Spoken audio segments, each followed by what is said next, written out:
नमस्कार, रीवा 24 के ताजा तरीन अंक के साथ मैं शैलेंद्र। सबसे पहले प्रमुख खबरें। विंध्य की पहचान बनेगा रीवा का सुंदरजा आम, मिला जीआई टैग। केंद्रीय जेल रीवा में बंद कैदी साक्षरता की ओर बढ़ा रहे कदम। राहुल गांधी की सदस्यता भंग होने के बाद कांग्रेस का लगातार विरोध जारी और रंगमंच दिवस पर रीवा के रंगकर्मी हुए एकत्रित। इन खबरों को आगे हम विस्तार से देखेंगे। विंध्य क्षेत्र के रीवा जिले में गोविंदगढ़ तथा उसके आसपास प्रमुख रूप से पैदा होने वाले सुंदरजा आम की किस्म, जिसको जीआई टैगिंग प्रदान की गई है, इसके लिए पिछले 2 वर्षों से लगातार प्रयास किए जा रहे। अब सुंदरजा आम विंध्य की पहचान बनकर पूरी दुनिया में जाना जाएगा। इस संबंध में कलेक्टर मनोज पुष्प ने बताया कि विंध्य क्षेत्र में बाणसागर की नहरों के कारण खेती में अभूतपूर्व विकास हुआ है। अनाजों की खेती के साथ साथ उद्यान की फसल की तरफ भी किसान आकर्षित हुए हैं। जिले में खाद्य प्रसंस्करण उद्योगों की प्रबल संभावना को देखते हुए सब्जी तथा फल उत्पादन पर विशेष ध्यान दिया जा रहा है। सुंदरजा रीवा जिले में पाया जाने वाला विशिष्ट किस्म का आम है। इसका स्वाद, सुगंध आम की सभी किस्मों से बेहतर है। ये सीमित क्षेत्र में पाया जाता है, लेकिन इसकी एक विशिष्ट पहचान है। सुंदरजा आम को रीवा जिले का एक उत्पाद मिलने पर आधिकारिक रूप से स्वीकार कर लिया गया है। सुंदरजा की विशिष्ट पहचान को जीआई टैग मिलने पर आधिकारिक रूप में स्वीकार किया गया है। अब सुंदरजा आम रीवा और पूरे विंध्य की पहचान बनकर दुनिया में जाना जाएगा। सुंदरजा आम की खेती और मार्केटिंग के लिए कई प्रयास किए गए हैं। परंपरागत रूप से सुंदरजा की उपज लेने वाले किसान इसकी ऑनलाइन बिक्री भी कर रहे हैं। सुंदरजा आम के क्षेत्र विस्तार के लिए भी प्रयास लगातार किए जा रहे हैं। इसकी बड़े पैमाने पर खेती होने पर विंध्य क्षेत्र के किसानों के लिए वरदान साबित होगा। गोविंदगढ़ में पाए जाने वाला सुंदरजा आम, जिसे जीआई टैग मिला है, ये निश्चित रूप से बहुत ही खुशी की बात है और रीवा के जो फलों से और सब्जियों से रिलेटेड हमारे किसान हैं, उनके लिए एक बहुत ही स्वर्णिम अवसर है कि इस जीआई टैगिंग होने के कारण जब एक्सपोर्ट होने की संभावनाएं सुंदरजा आम को मिली है, तो इस अवसर का हम लाभ उठाएंगे। और न केवल सुंदरजा आम बल्कि अन्य जो प्रोड्यूस ज़िले में हो रहे हैं, चाहे वो अन्य प्रजाति के मैंगो हो या सब्जियां हो, फल हो, बहुत ही बड़ी मात्रा में डाइवर्सिफिकेशन हो रहा है ज़िले में एग्रीकल्चर का। और इस अपॉर्चुनिटी को उठाते हुए हम लोग ये कोशिश करेंगे कि जो किसान और जो फलों और सब्जियों को उगाने में लगे हुए हैं हमारे एफपीओ और विभिन्न कृषक, वो सब इसका लाभ उठाएं। और ये बहुत ही खुशी की बात है और बहुत ही अच्छे संकेत हैं कि रीवा ज़िले के जो प्रोड्यूस हैं उसकी मार्केटिंग को इससे, रीवा के फलों की और सब्जियों को ब्रांडिंग में इससे बहुत मदद मिलेगी। और हम लोग जल्द ही एक बड़ा समारोह भी करने वाले हैं और बायर सेलर मीट भी इससे रिलेटेड करने वाले हैं। इससे रीवा जिले को जो क्रॉप डाइवर्सिफिकेशन है, इसकी प्रगति मिलेगी और किसानों को बेहतर आय भी होगी। केंद्रीय जेल रीवा में बंद कैदी निरक्षरता से साक्षरता की ओर कदम बढ़ा रहे हैं। 104 बंदियों को पढ़ना लिखना अभियान के तहत शिक्षित किया जा रहा है। वर्तमान में 60 बंदी जेल के अंदर हैं जो पूरी तरह से निरक्षर हैं। उनके लिए नियमित कक्षाएं संचालित कर साक्षर बनाने का प्रयास किया जा रहा है। पढ़ाई लिखाई की रुचि रखने वाले बंदी जेल की सलाखों के पीछे रहकर न सिर्फ अपनी अधूरी पढ़ाई पूरी कर रहे हैं, बल्कि MBA तथा MSW जैसे कोर्स भी कर रहे हैं। रीवा के केंद्रीय जेल में वैसे तो 400 कैदी हैं, लेकिन इस समय इनमें से करीब दर्जन भर बंदी प्रोफेशनल कोर्स कर रहे हैं। जेल प्रबंधन ही इन्हें जरूरी संसाधन व अनुकूल माहौल उपलब्ध करा रहा है ताकि वो बेहतर माहौल में अपनी पढ़ाई पूरी कर सकें। अपराध करने के बाद जेल आए कैदियों व बंदियों ने अलग अलग संकायों में प्रवेश लिया है। जेल में बंद कैदियों व बंदियों के लिए भोज मुक्त विश्वविद्यालय इग्नू व नियोज के माध्यम से परीक्षा संचालित कराई जाती है। बंदी अनीश पांडे MBA व सुनील महोबिया MA में प्रवेश कर चुके हैं। स्नातक की परीक्षा 10 बंदियों ने उत्तीर्ण की है। 10 का परिणाम आना शेष है। 25 बंदी स्नातक और 5 ने डिप्लोमा कोर्स में प्रवेश लिया है। क्या स्थिति है शिक्षा की? जेल में देखिए, जब से बंदी जेल प्रवेश करता है तो जो बंदी निरक्षर रहता है उसको साक्षर बनाने का प्रयास रहता है हमारा। साथ ही साथ जो कैदी अगर 4वीं तक पास है तो उसको 5वीं की परीक्षा दिलाते हैं। इसके ऊपर अगर पढ़ा लिखा है तो 8वीं की परीक्षा, 10वीं की परीक्षा, 12वीं की परीक्षा, कॉलेज की परीक्षा और PG की तमाम जो है क्लास हमारे यहाँ चल रही हैं। 2 शिक्षक हैं हमारे यहाँ, श्री सुदीप सिंह और श्री राजीव तिवारी। ये लगातार कैदियों को शिक्षा दीक्षा दे रहे हैं अभी हाल ही में हमारे यहाँ से 2 कैदी जितेंद्र चंदेल पिता हीरालाल चंदेल, ये 302 का आरोपी है। 302 में आजीवन कारावास की सज़ा काट रहा है। इसने MSW master of social work की परीक्षा प्रथम श्रेणी में इसने अर्जित की है, सफलता प्राप्त की है प्रथम श्रेणी में। साथ ही साथ एक कैदी है ज्ञानेंद्र शुक्ला पिता राम निहोर शुक्ला, ये भी 302 का आरोपी है। इसने भी MSW की परीक्षा प्रथम श्रेणी में पास की है। ये दोनों ही बंदी बड़ी मेहनत और ईमानदारी के साथ जेल में रह के सज़ा तो भुगत रहे हैं, साथ ही साथ ये शिक्षा के मामले में भी लगातार आगे बढ़ रहे हैं। तो ये यहाँ से जब छूट के जाएंगे तो अपना शिक्षा दीक्षा के ही फील्ड में आगे बढ़ करके अपने परिवार का बहुत अच्छे तरीके से जीवन यापन करेंगे। ऐसे और बहुत सारे कैदी हैं जिन्होंने 10वीं की परीक्षा प्रथम श्रेणी में पास की है, 12वीं की परीक्षा प्रथम श्रेणी में पास की है। 2 बंदी हैं महंत लाल पटेल और रामायण प्रसाद पांडे, ये अभी MSW की परीक्षा की तैयारी कर रहे हैं और MSW में एडमिशन लिए हुए हैं। ये 2 तो पहले वाले जो हमने बताए तो ये MSW प्रथम श्रेणी में पास कर चुके हैं, और ये 2 जो कैदी हैं ये MSW अभी अध्ययनरत हैं, MSW में शिक्षा ग्रहण कर रहे हैं। और एक कैदी है अनीस पांडे पिता कुंज बिहारी पांडे, ये MBA की पढ़ाई कर रहा है। हमारे यहाँ NIOS का सेंटर है, इग्नू का सेंटर है और भोज का भी सेंटर है। तो कैदियों को कहीं बाहर परीक्षा देने जाने की आवश्यकता नहीं होती है, यहीं परीक्षा का केंद्र है, यहीं इनकी परीक्षाएं आयोजित होती हैं। और बाहर से परीक्षा आयोजित कराने के लिए इन्विजिलेटर आते हैं, जिसको भी इन संस्थाओं द्वारा नियुक्त किया जाता है। वो यहाँ आकर के परीक्षा आयोजित कराते हैं, पेपर लाते हैं, परीक्षा आयोजित कराते हैं, साथ ही साथ सील चपड़ा लगा करके आंसर शीट लेके साथ में साथ जाते हैं। तो ये है 25 कैदी ऐसे हैं जो BA BSc स्नातक की परीक्षा दे रहे हैं, एडमिशन लिए हुए हैं। और 12 कैदी ऐसे हैं जिन्होंने 10वीं की परीक्षा दी हुई थी, उसमें से 7 कैदी प्रथम श्रेणी में परीक्षा पास किए हैं। और इसके साथ ही साथ अन्य कैदी भी ऐसे हैं जो 5वीं में, कुछ कैदियों ने एडमिशन लिया 8वीं में। तो लगातार शिक्षा के मामले में हमारा प्रयास रहता है कि कैदी लगातार शिक्षा के माध्यम से अपना आगे बढ़े। किसी भी प्रकार का कोई अगर उसके द्वारा अपराध घटित हो गया है, कोई भूल हो गई है, तो यहाँ आकर के वो अपना जीवन यापन सही तरीके से जीवन संवारे और अच्छे तरीके से यहाँ एक अच्छा नागरिक बन कर के जाए, समाज में अच्छे तरीके से समायोजित हो, पुनः अपराध न करे। ऐसी जेल प्रशासन की और हमारी और विभाग की ऐसी मंशा है कि कैदी यहाँ से पूर्ण रूप से सुधर के जाए। कांग्रेस पार्टी के पूर्व राष्ट्रीय अध्यक्ष राहुल गांधी की सदस्यता खत्म करने के बाद पूरे देश में राजनीतिक हलचल तेज हो गई है। कांग्रेस पार्टी पूरे देश में उक्त फैसले को लेकर सत्याग्रह आंदोलन कर रही है। राहुल गांधी की बहन प्रियंका गांधी इस समय आक्रामक मूड में नजर आ रही हैं और भाजपा पर निशाना साधती दिखाई दे रही हैं और प्रधानमंत्री को आड़े हाथों ले रही हैं। प्रदेश संगठन के निर्देश पर रविवार को कांग्रेसियों ने विवेकानंद पार्क में सत्याग्रह किया। उसके दूसरे दिन सिरमौर चौराहे के पास राजीव गांधी की प्रतिमा के सामने संकल्प सत्याग्रह शुरू किया है। इस दौरान उपस्थित सैकड़ों की संख्या में कांग्रेसियों ने भाजपा पर जमकर निशाना साधा और कहा कि जब तक उन्हें न्याय नहीं मिल जाता तब तक इस तरह से सत्याग्रह चलता रहेगा।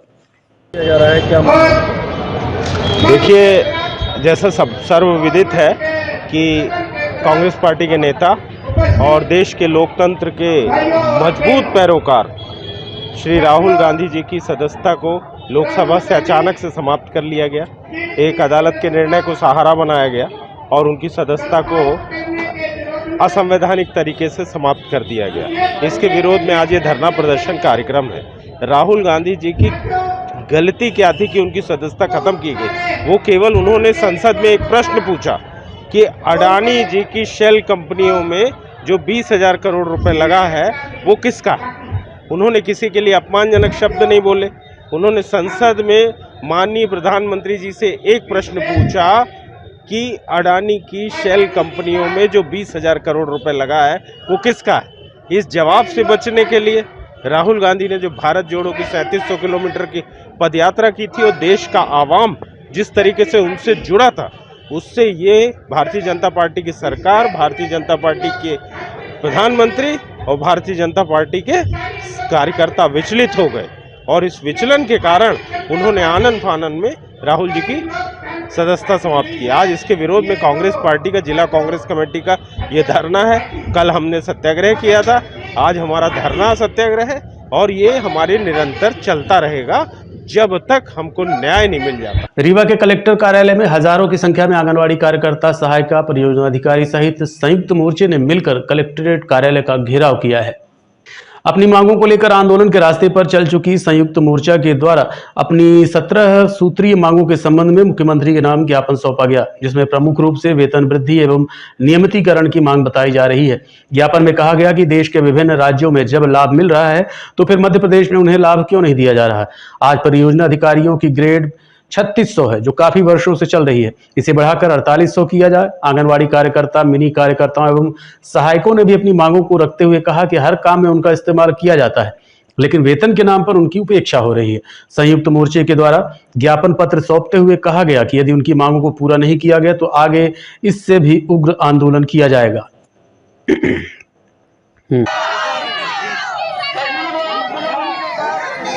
पूरे मध्य प्रदेश में आंगनवाड़ी कार्यकर्ता, सहायिकाओं और सुपरवाइजरों का जो है एक संयुक्त मोर्चा बना हुआ है। उसके अंतर्गत ये अनिश्चितकालीन हड़ताल चल रही है, जिसमें मुख्य मांग हमारी ये है कि आंगनवाड़ी कार्यकर्ता और सहायिकाओं को जो है परमानेंट कर्मचारी बनाया जाए।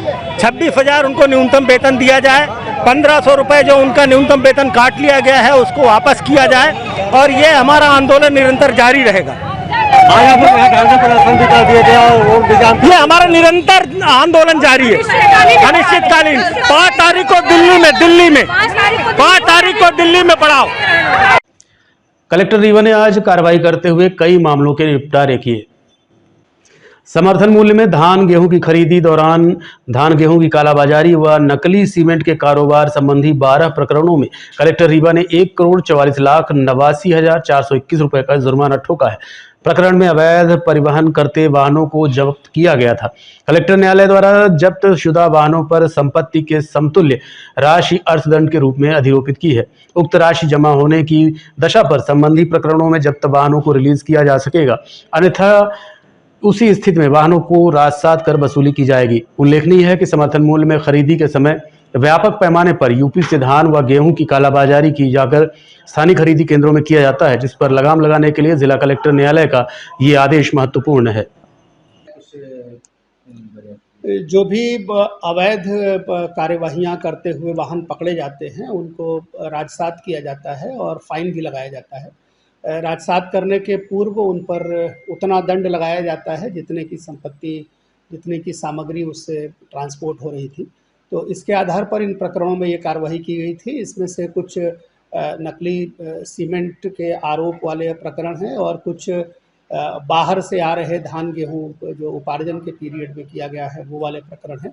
और लगातार हम लोग ये कोशिश कर रहे हैं कि कोई भी अवैध गतिविधि अगर ज़िले में चल रही है तो पकड़ में आने पर उसकी सख्ती से कार्रवाई की जाए, चाहे वो अवैध उत्खनन का हो या इस तरह की अवैध गतिविधियों का है। तो पूरी सख्ती के साथ इनके ऊपर कार्रवाई की जा रही है, इन्हें दंड लगाया जा रहा है, वाहनों को राजसात किया जा रहा है। कलेक्ट्रेट सभागार में साप्ताहिक बैठक का आयोजन किया गया। रीवा कलेक्ट्रेट सभागार में आज कलेक्टर ने साप्ताहिक बैठक का आयोजन किया। बैठक के दौरान ओलावृष्टि और किसानों की समस्याओं पर विशेष ध्यान दिया गया। इस संबंध में हमने कलेक्टर मनोज पुष्प से बात की। हम लोग ये साप्ताहिक बैठक करते हैं जिसमें जो भी इशू आते हैं उस इशू की समीक्षा करते हैं। जैसे अभी पानी और ओले की इश्यूज रहे तो उसमें रेवेन्यू और एग्रीकल्चर की टीम को कहा गया है कि जल्द से जल्द सर्वे पूरा करें और जिन किसानों को भी जो मुआवजा प्रदान करना है वो किया जाए। जो किसान बीमा के इश्यूज हैं तो बीमा कंपनियां प्रॉपर केस बनाकर और जानकारी भेजें ताकि किसानों को बीमा की राशि भी तत्काल ही प्राप्त हो सके। गर्मी का सीज़न आ रहा है और पेयजल एक बड़ा इशू बनता है। कुछ इलाकों में जलस्तर नीचे चला जाता है, तो उसकी समीक्षा की गई है कि कंट्रोल रूम बनाई जाए और हर जगह जहाँ भी पानी की अनुपलब्धता के इश्यूज हैं वहाँ पर पानी की व्यवस्था की जाए। पेयजल का कोई संकट जिले में कहीं पे नहीं आए, इस पर विशेष ध्यान दिया गया है। सभी जिला लेवल अधिकारियों को आज फील्ड में भेजा गया है ताकि जो लाडली बहना के कैंप लग रहे हैं उस कैंप में कोई समस्या नहीं हो और सभी विभाग तत्परता पूर्वक लाडली बहना के आवेदन को भरवाने के काम में अपनी भूमिका है। पिछले दिनों कुछ लोग 2 लोग पकड़े भी गए थे पैसे लेते हुए। इसमें आपको पूर्व में भी मैंने स्पष्ट किया था कि पूरी तरीके से EKYC करना, आवेदन करना लाडली बहना योजना में हर जो प्रक्रिया है वो पूरी तरह से निःशुल्क है और इसमें कहीं भी अगर कोई भी हितग्राही से पैसा लेने की कोशिश करेगा तो उनके खिलाफ FIR दर्ज कराई जाएगी, उन्हें जेल भेजा जाएगा। जो भी ऐसे प्रकरण प्राप्त हुए उसमें सख्ततम कार्रवाई करने के निर्देश रेवेन्यू ऑफिसर को भी और पुलिस ऑफिसर को भी दिए गए। 27 मार्च विश्व रंगमंच दिवस के अवसर पर आज रीवा के रंगकर्मी एकत्रित हुए और अपने विचार साझा किए। इसके पहले दोपहर में डाकघर नामक नाटक का मंचन भी किया गया। आज का दिन थिएटर आर्ट्स के महत्व और उनके द्वारा समाज में लाए जाने वाले परिवर्तनों में जागरूकता बढ़ाने के लिए मनाया जाता है। इसके अतिरिक्त ये दुनिया भर में अपने सभी रूपों में रंगमंच को बढ़ावा देने और लोगों को रंगमंच के महत्व के बारे में जागरूक करने में मदद करता है। अंतर्राष्ट्रीय रंगमंच समुदाय और ITI सेंटर हर साल 27 मार्च को विश्व रंगमंच या वर्ल्ड थिएटर डे मनाते हैं। थिएटर आर्ट्स के महत्व और उनके द्वारा समाज में लाए जाने वाले परिवर्तनों में जागरूकता बढ़ाने के लिए वर्ल्ड थिएटर डे मनाया जाता है। इस वर्ष अंतर्राष्ट्रीय रंगमंच संस्थान ने विश्व रंगमंच 2023 पर थीम रंगमंच और शांति की संस्कृति रखा है। इसी कड़ी में आज रीवा के रंगकर्मियों ने रंगमंच दिवस मनाया, जहां दिन में मंडप आर्ट्स द्वारा नाटक डाकघर का मंचन किया गया। यह नाटक लेखक नोबेल पुरस्कार प्राप्त गुरुदेव रवीन्द्रनाथ टैगोर द्वारा लिखित है, जिसका निर्देशन मनोज मिश्रा ने किया। मंचन दोपहर 1 बजे डाइट सभागार में हुआ। वहीं नाटक के मंचन के बाद शाम 5 बजे से एक बैठक का आयोजन किया गया, जिसमें रीवा के सभी रंगमंच के दल एकत्रित हुए और अपने विचार साझा किए। इस दौरान डॉक्टर विद्या प्रकाश तिवारी, हिरेन सिंह, सुमन सिंह सहित अन्य रंगकर्मी उपस्थित रहे और लोगों से अपने विचार साझा किए। आइए आपको सीधे लिए चलते हैं कृष्णा राज कपूर ऑडिटोरियम के मुक्ताकाश मंच में। वो किस तरह की हाव भाव, किस तरह की बातचीत कर रहा है और आपको वही किरदार निभाना है। उन्होंने लगातार प्ले किए। हमको मालूम है, अब लोगों ने कहा कि कभी साल में, कभी 2 साल में। मैं हरदम ये कहता हूं, अगर हमको दर्शकों के टेस्ट को जिंदा रखना है तो हमको क्वालिटी पे ध्यान देना होगा, क्वांटिटी पे नहीं। कि हमने 10 नाटक कर दिए, हमने 15 नाटक कर दिए और हमारे साथ दर्शक कटता चला जाएगा। देखते रहिए रीवा 24 न्यूज। मिलते हैं छोटे से ब्रेक के बाद। हड्डी जोड़ एवं रीढ़ रोग तथा स्त्री रोग एवं प्रसूति रोग का इलाज एक ही छत के नीचे। विघ्नहर्ता hospital and trauma centre, hotel landmark के पास, रतहरा, रीवा। डॉक्टर संतोष सोनी, पूर्व चिकित्सक, बॉम्बे हॉस्पिटल, मुंबई। हड्डी जोड़ एवं रीढ़ रोग विशेषज्ञ, छोटे चीरे एवं दूरबीन विधि द्वारा हाथ तथा पैर की हड्डियों का ऑपरेशन।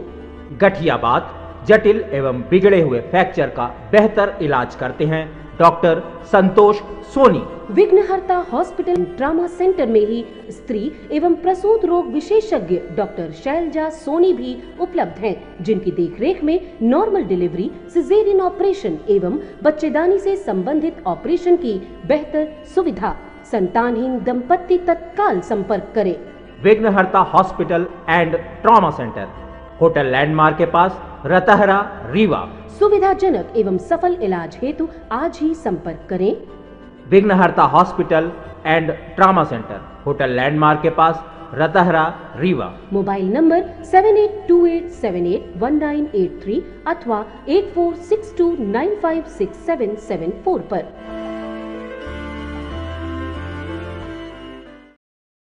पूर्व मंत्री कमलेश्वर पटेल ने आज पत्रकारों से चर्चा के दौरान कहा कि जल्दबाजी में भारतीय जनता पार्टी ने राहुल गांधी की सदस्यता लोकसभा में खत्म की है। राहुल गांधी लगातार लोकतंत्र की हत्या के राहुल गांधी लगातार लोकतंत्र की हत्या के बारे में बात करते थे, संविधान बचाने की बात करते थे, जिससे डर कर पहले तो ईडी के द्वारा दबाव बनाया गया, लेकिन जब वो नहीं टूटे तो इस तरह की कार्रवाई की गई है। राहुल गांधी देश के लिए लगातार सरकार से सवाल करते रहे।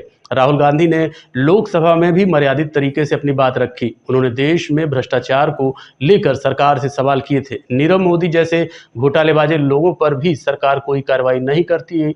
और क्या कहा पूर्व मंत्री कमलेश्वर पटेल ने, आइए आपको सीधे लिए चलते हैं पत्रकार वार्ता में। 2 तक उत्तर प्रदेश के राज्यपाल रहे एचपी मोदी, ये पारसी समाज के थे। इसी तरह स्वतंत्र पार्टी के अध्यक्ष पीलू मोदी पारसी थे। सांसद 1967 से 1983 तक थे। टाटा समूह के उद्योगपति रूसी मोदी पारसी थे।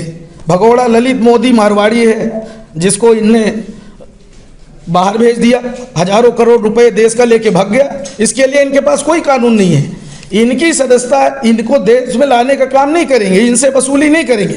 पर राहुल जी इनके खिलाफ बात करते हैं, सही बात करते हैं, इनके घोटाले को उजागर करते हैं, तो राहुल जी अपराधी हो गए। इसी तरह गुजरमल मोदी बैस परिवार से है। इसी तरह भगोड़ा नीरव मोदी भी बैस है, पिछड़ा वर्ग का नहीं है। दिवंगत बैडमिंटन खिलाड़ी सैयद मोदी मुस्लिम थे। मशहूर फिल्म अभिनेता निर्देशक सोहराब मोदी भी पारसी थे। हाँ, एक वर्तमान में जो देश में मोदी पिछड़ा वर्ग के नाम से घूम रहा है, वो बहुरूपिया मोदी है, उसको जरूर हम जानते हैं। इतना बड़ा बहुरूपिया कभी नहीं देखा, जो लगातार रंग बदलता है, लगातार देश की जनता को गुमराह करने का काम किए और लगातार रंग बदल के अच्छे दिन का नारा दिया था। 15 लाख रुपए खाते में डालने की बात कही थी, काला धन लाने की बात कही थी, 2 करोड़ प्रतिवर्ष बेरोजगारों को रोजगार देने की बात कही थी, महंगाई आधी करने की बात कही थी, किसानों की आय दोगुनी करने की बात कही थी। एक भी कोई काम नहीं किया, बल्कि पूरे देश की अर्थव्यवस्था चौपट कर दी।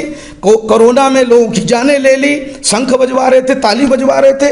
ये लोग बहुरूपीय हैं और इन लोगों ने देश की जनता को ठगने का काम किया है और लगातार वही प्रयास कर रहे हैं। पिछड़ा वर्ग के साथियों, समझ जाइए, सजग हो जाइए।